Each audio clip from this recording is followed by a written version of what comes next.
নমস্কার, আমি doctor Debashis Mahanta, BLDO Kharibari, Darjeeling. প্রত্যেক বছর পশ্চিমবঙ্গ সরকারের প্রাণী সম্পদ দপ্তর থেকে আমরা গ্রাম বাংলার বিভিন্ন এসএসজিকে বাংলার কালো ছাগল প্রদান করে থাকি। সাধারণত 10টি করে বাংলার কালো ছাগল দিদিদের প্রদান করা হয় এবং এই স্কিমে বিভিন্ন দিদিরা বহু বছর ধরে উপকৃত হয়ে আসছে। আজ আমরা এসছি আমাদের খড়িবাড়িতে এমন একটি এসএসজির কাছে, যে এসএসজির দিদিরা গত অর্থবর্ষে, তার মানে 24-25-এ 10টা বাংলার ছাগল পেয়েছিল। আজ আমরা তাদের কাছ থেকে বিস্তারিত জেনে নেব যে সেই ছাগল পাওয়ার পর তারা কী কী করলেন, আজ সেই ছাগলের শারীরিক অবস্থা বা তাদের কোনো পেটে বাচ্চা এসছে কিনা এইসব ব্যাপারে, এবং কী কী সুযোগ সুবিধা তারা পেয়েছে আর কী কী সুযোগ সুবিধা পেলে তাদের ভালো হয়, এইসব ব্যাপারে আমরা সেই দিদিদের কাছ থেকে জেনে নেব। আসুন আমরা দিদিদের সাথে একবার কথা বলে নেব। দিদিরা নমস্কার। আমরা গত বছর আপনাদেরকে এই বাংলার কালো ছাগল দিয়েছিলাম। আমরা প্রথমেই জানতে চাইবো যে আপনারা যে দলের এসএসজি দল, সেই এসএসজি দলের নামটা বলুন আপনারা। শ্রীময়ী এসএসজি। আর আপনাদের দল কোথায় অবস্থিত, কোথায়, অ্যাড্রেসটা কি? পশ্চিম হাওদাবিটা, খড়িবাড়ি, দার্জিলিং।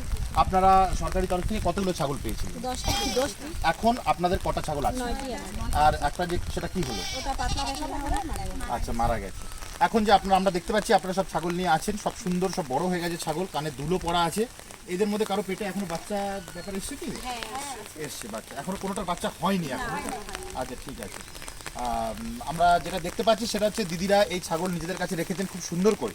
আমাদের এনাদেরকে ধন্যবাদ দেওয়া উচিত যে সরকারি জিনিস এনারা পেয়ে এত যত্ন করে রেখেছেন, এর জন্য আমাদের ধন্যবাদ। আচ্ছা দিদি, এদের ওষুধপত্র খাওয়ার ব্যাপারে আপনারা কতটা সচেতন? মানে ওষুধপত্র এদের খাওয়ান কিনা রেগুলার? আমাদের পাওয়ার মনে 5 মাস হয়ে গেল, যেগুলো এখান থেকে কিডনির ওষুধ, ভিটামিন দেওয়া হয়েছে, ওগুলা খাওয়ানো হয়। তারপর আর কোনো ওষুধ খাওয়ান? দেখুন, আমি যেটা বলি সেটা ট্রেনিং এর সময় বলা হয়েছিল, আপনারা খুবই কাছে থাকেন আমাদের হসপিটালের। ছাগল যখন সুস্থ তখনই এদের আরো বেশি করে ওষুধ খাওয়ানো, বেশি করে টিকাকরণ করতে হবে। অসুস্থ হবে সে, তখন আমি গিয়ে ছাগলকে ওষুধ খাওয়াবো, এই চিন্তাধারা থেকে একটু বেরিয়ে আসতে হবে, তাহলে ভবিষ্যতে গিয়ে আপনারা কিছুটা লাভ পাবেন। আচ্ছা, আর অন্য ধরনের কি ধরনের সুবিধা পেলে আপনাদের সুবিধা হয় এমন কোনো জিনিস যেটা পেলে? এরকম আমাদের এদিকে ঘাসের অসুবিধা। আচ্ছা, ঘাসের বীজ পেলে ভালো হবে।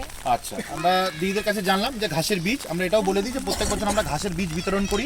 এই মুহূর্তেও আমাদের এই ঘাসের বীজের স্কিম চলছে। আমরা সত্তর চেষ্টা করবো যে দিদিদের হাতে ঘাসের বীজ তুলে দেওয়া, যাতে সেই ঘাস থেকে এই ছাগলগুলো উপকৃত হতে পারে।